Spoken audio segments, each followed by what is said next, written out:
স্বাস্থ্যসেবা নিশ্চিত করার জন্য নৌ অ্যাম্বুলেন্সের ব্যবস্থা করব ইনশাআল্লাহ। এখানে 250 শয্যা বিশিষ্ট হসপিটাল, কিন্তু খাবার দেওয়া হয় মাত্র 100 জনকে। এই হসপিটালটিকে 250 বেড থেকে 500 বেডে রূপান্তর করার জন্য পদক্ষেপ গ্রহণ করা প্রয়োজন।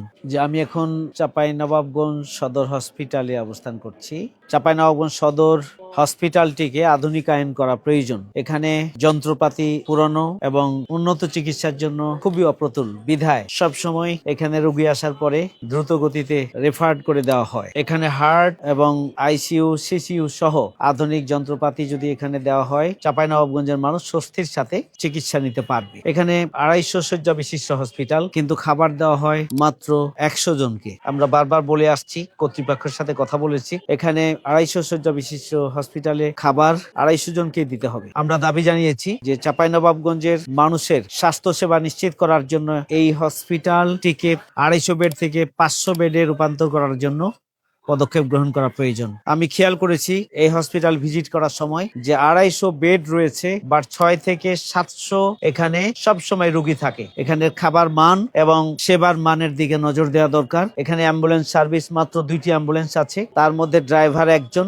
এটা একটা বিব্রতকর অবস্থা। এরপরও অ্যাম্বুলেন্স সব সময় নষ্ট থাকে। সেই দিকেও আগামী দিনে আমরা নজর দেব ইনশাআল্লাহ। খাবারের পাশাপাশি যারা এখানে রোগী আসেন, সদর হাসপাতালে কারা আসেন, খুবই গুরুতর বিষয় হলে আসেন, আর তৃণমূলের গরিব অসহায় মানুষ আছেন। এখানে এসে একদিকে খাবার মান খুবই দুর্বল, অন্যদিকে আমরা দেখি যে তাদের ওষুধ যে পরিমাণ দেওয়া উচিত সেই ব্যাপারেও রাষ্ট্রের উদাসীনতা রয়েছে। এটা শুধুমাত্র হসপিটালের দুর্বলতা নয়, এটা রাষ্ট্রের উদাসীনতা রয়েছে। আমি মনে করি যে হসপিটালগুলোতে খাবার মান বৃদ্ধি করা দরকার। এখানকার সার্ভিস নিশ্চিত করার জন্য আধুনিক যন্ত্রপাতি এখানে সংযোজন করা দরকার। এখানে অ্যাম্বুলেন্সের পরিমাণ বাড়ানো দরকার এবং এখানকার স্বাস্থ্য সেবা নিশ্চিত করার জন্য ওষুধপত্র পরিমাণ আরো বাড়িয়ে দেওয়ার দরকার। আল্লাহ যদি তৌফিক দান করেন, একটা মেডিকেল কলেজ করার যে স্বপ্ন নিয়ে আমরা অগ্রসর হচ্ছি, আমরা আগামী দিনে চাঁপাইনবাবগঞ্জে একটি মেডিকেল কলেজ গড়ে তুলবো। সেখানে হসপিটাল থাকবে, স্বাভাবিকভাবে রোগীদের সেখানেও যাওয়ার সুযোগ হবে।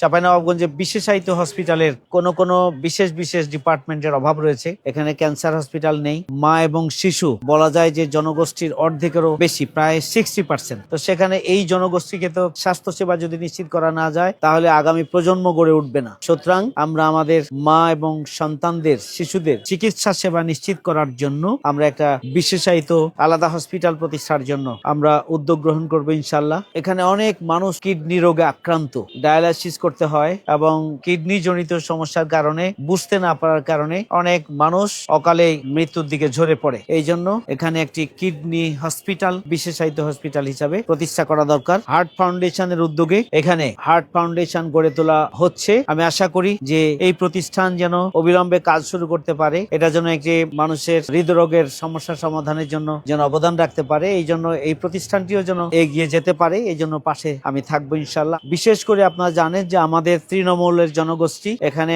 চর অঞ্চল আছে, এখানে দিয়ার অঞ্চল আছে, বরেন্দ্র অঞ্চল আছে এবং এই সদর আসনের অথবা চাঁপাইনবাবগঞ্জ জেলার যে তৃণমূলের মানুষগুলো, প্রান্তিক জনগোষ্ঠী যারা এখানে আসেন, যাতায়াতের জন্য আসলে তেমন কোনো ব্যবস্থা নেই। আমি মনে করি যে হসপিটালের সাথে অ্যাটাচড করে এখানে অ্যাম্বুলেন্সের সংখ্যা বাড়ানো দরকার। বিশেষ করে নারায়ণপুর ইউনিয়ন এবং আমাদের চর আলাতলি ইউনিয়ন, এই 2টি ইউনিয়ন নদীর ওপারে জনগণ বসবাস করে। আমরা এই 2 ইউনিয়নের মানুষের স্বাস্থ্য সেবা নিশ্চিত করার জন্য নৌ অ্যাম্বুলেন্সের ব্যবস্থা করব ইনশাআল্লাহ। পাশাপাশি এই 2 ইউনিয়নের মানুষগুলো নৌ অ্যাম্বুলেন্সের মাধ্যমে তারা নদী পার হয়ে আসবেন এবং সেখান থেকে হসপিটাল পর্যন্ত তাদেরকে নিয়ে আসার জন্য অ্যাম্বুলেন্স সার্ভিসের ব্যবস্থা আমরা করব ইনশাআল্লাহ।